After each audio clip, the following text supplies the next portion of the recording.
All right, we are back again with Ross Benjamin to talk some more MLB over-unders for today's matchups. Now, Ross, I want to kick things off here with what I think to be a huge value pick for today, the over-under for Oakland and San Diego.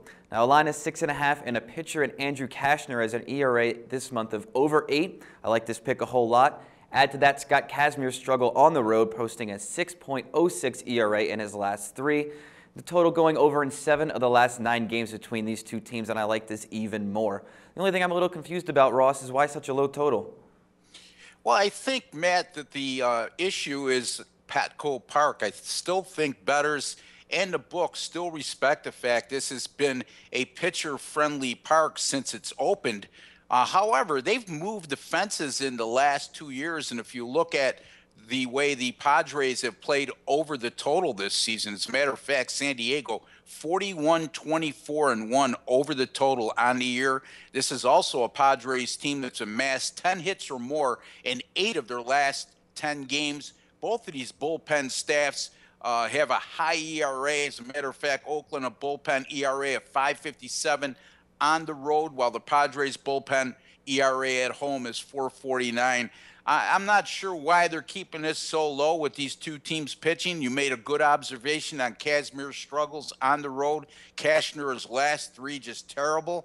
I'm going to take this game to go over 6.5 and agree with you on your position.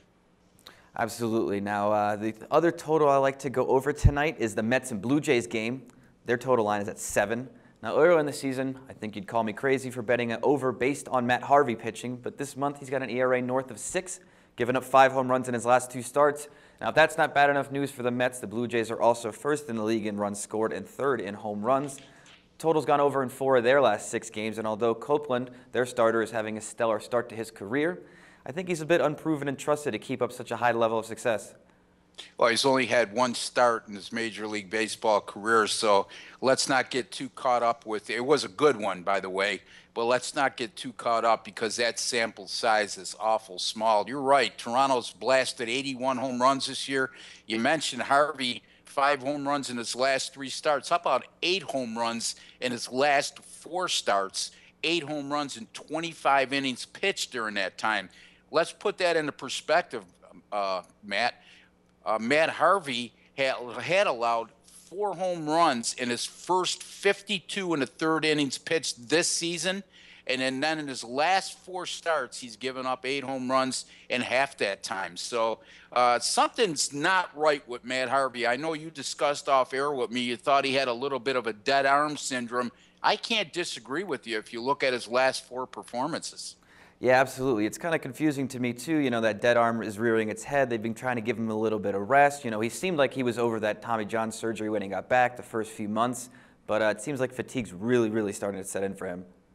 Yeah, I mean, the only thing that confuses me, I think there's a lot of credence to what you're saying about this dead arm theory, but usually guys with a dead arm don't have the strikeout to walk ratio he's had in the last 4 starts. That's not been the issue.